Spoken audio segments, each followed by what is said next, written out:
The most obsolete idea is go to school, get a job, work hard, save money, get out of debt, and invest for the long term in the stock market. See, why would you save money when they're printing trillions of dollars? The gap between the 1% and 99% is massive. You see, it's not just money. You have to step back and look at the bigger picture. So what do you do? In every one of us is a poor person. There's still a poor person inside me. There's also a middle-class person, and the middle-class persons want security. They want that steady paycheck. And there's a rich person. And they're all inside of us, except that it's not taught. You're taught to go to school, get a job, and get a paycheck. You're not taught to how to get rich. If you read Rich Dad, Poor Dad, my rich dad refused to pay me. He said the paycheck was one of the most damaging things you could take in your life. He says the moment you take a paycheck, you're an employee, and that's the mindset. So my rich dad never paid me. He drove my poor dad, government employee, nuts. You gotta pay people, you gotta pay people. And rich dad was not saying that the paycheck was bad. He says he didn't want to be a slave to money. So as an entrepreneur, if rich dad folded, I just started another company. I don't need a paycheck. I don't need anybody to take care of me. If my government doesn't like me, I move to another country because they need entrepreneurs there. So the entrepreneur is not so much the business. The entrepreneur is really the mindset and the skill sets and the different set of rules. You see, small business does not operate in the same rules as big business. Entrepreneur is a mindset first, a skill set, and rules. And depending upon whether you're an employee or a small business, the rules are different. The mindsets are different. The skill sets are different. If you could say one thing to somebody who's never been an entrepreneur and they're thinking about making the leap of faith into becoming an entrepreneur, what could you tell them? Well, I'll just tell them the same thing that happened to me. My last paycheck, I still remember it clearly. It was one of the worst and the best days of my life. And I was in Puerto Rico. I was working for Xerox, and my boss gave me it wasn't a paycheck, it was a bonus check. I think it was about $30,000, taxable. It's the only problem with that. So I got this check and I went, holy mackerel. You know what I mean? So I was excited, but I was also disturbed. And so this other guy comes up to me, his name was John, and John says to me, he says, you're gonna be back. I said, why? He says, because you're gonna fail. I looked at him and said, look, few expletive words, because that's what he did. He left Xerox, failed, and he came back. And I said, look, you failed and you came back, but I'm going to fail and I'm never coming back. And that's the attitude. Do you know what I mean? If you say, well, if I fail, I'll go back to mommy and daddy, then that's what you'll do. So if you fail, that's when I became an entrepreneur, because I had no money. I had no money for years. I didn't have a paycheck. But that's what my rich dad encouraged me to do. He says, when you don't have this paycheck, you get hungrier, smarter, and it's a test of your character. Will you become a crook? Will you become dishonest? Will you cheat and steal? Or will you become a better human being? So really, that's the benefit of becoming an entrepreneur, is you really find out who you are when you don't have anything. So you always have to look at the big picture. Too many people look at, well, what's going to happen to me? When you look at the big picture, you're also going to know that when something bad happens, something good's going to happen. But you got to prepare for whatever is coming. If you think next 20 years will be like the last 20 years, you're going to get creamed.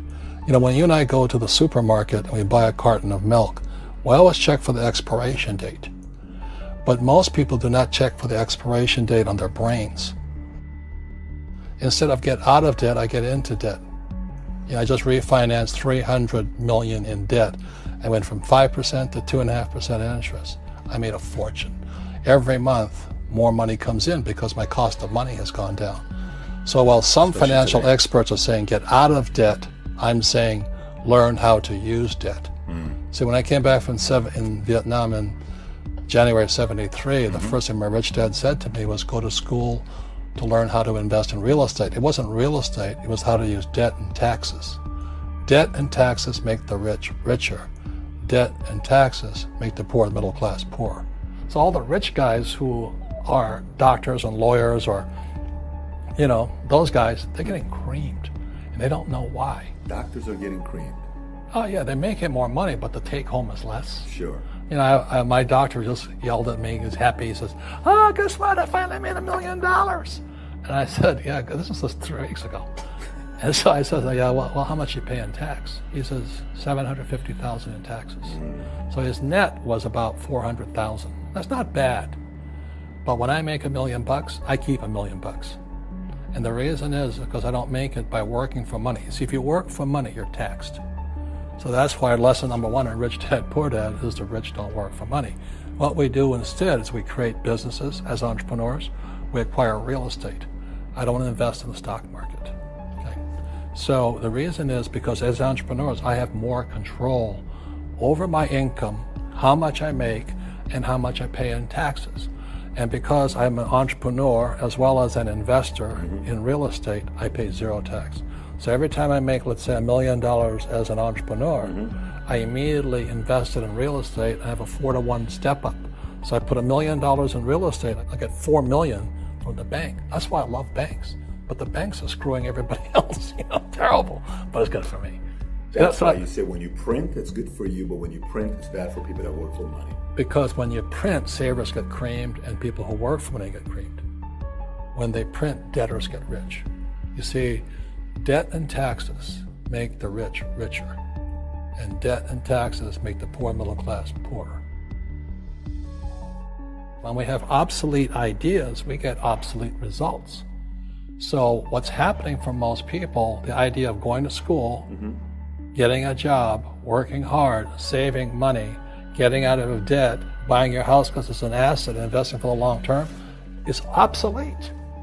The world has changed. The world changed in 1971 when President Nixon took us off the gold standard and money became debt.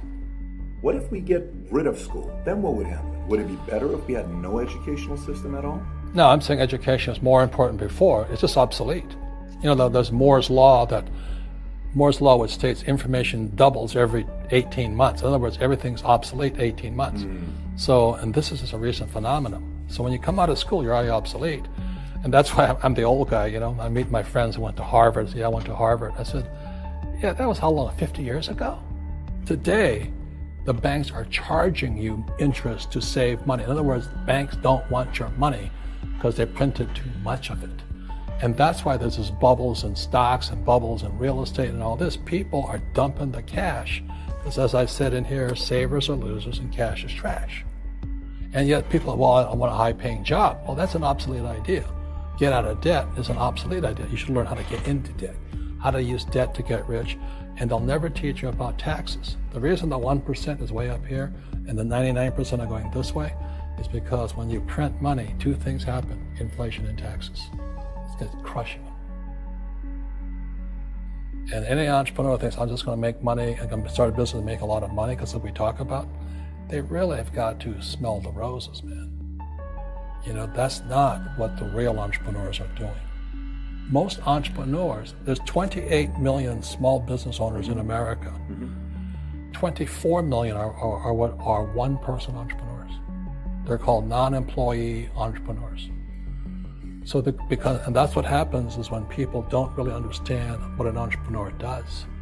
So most big people are self-employed, but they're not really entrepreneurs. The self-employed pay the highest taxes of all, and nobody tells them that. Yeah, it's also called the entrepreneurial spirit, but what we were actually talking about was there's no such thing as a bad economy. There's the external, you and I, we all have an external economy, but we also have an internal economy. And the willpower is to change our internal economy. So for me, I can see the good and I can see the bad. I don't really give a damn because I'm going to be rich anyway. But a poor person with a poor personal economy, all they're going to see is a bad economy because they don't know how to make money in any economy. And a middle class person, they have a middle class economy. What they want is a nice house and a steady paycheck and the job and the car. And so when you take their job away, to them, that's disaster. Well, since an entrepreneur doesn't have a job anyway, it's no big deal. So all I'm saying to people, and it's what Bucky Fuller taught me, is always two sides, you know what I mean? Unity is plural, at minimum two. So if you think the economy is bad, it's because your economy is bad.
If you think that steady, employment is important, then you'll see an economy without jobs. Your economy versus the external economy. What you control versus what you can't control. I can control. Yeah, it's called an internal focus versus an external focus. So the real entrepreneur has an internal focus. That if they fall down, they say, "Oh, this is good, because I'm going to go up higher." The average person will fall down and say, "Oh, I'm going to take some Prozac," or somebody has a mistake. "Oh, the mistakes don't matter." Well, mistakes matter. It means you didn't know something.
But a real entrepreneur, whether they fall down, they always can go up. They can stand back up and go higher.